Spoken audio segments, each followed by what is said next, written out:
ऐका रे पोरांनो, हा व्हिडिओ एका बापासाठी ऐका.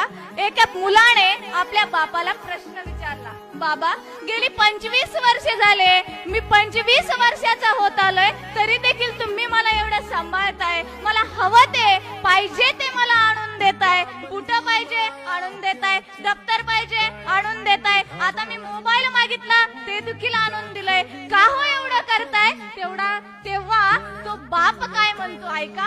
अंतःकरणाचे कान करून ऐका मायबाप. तो बापाने जे उत्तर दिलं ना ते फार मार्मिक उत्तर आहे. तो बाप त्या पोराला म्हणतो, अरे पोरा, तू एक काडीचं देखील व्यसन करत नाही ना, हेच खूप मोठी श्रीमंती आहे. आणि जिंकलंय मी जगाला की माझा मुलगा मी निर्व्यसनी बनवलाय. म्हणून ना पोरांनो, तुम्ही जगाच्या पाठीवर काहीही करा, परंतु एक गोष्ट लक्षात ठेवा, व्यसनाच्या आधीने कधी जाऊ नका. बघा त्या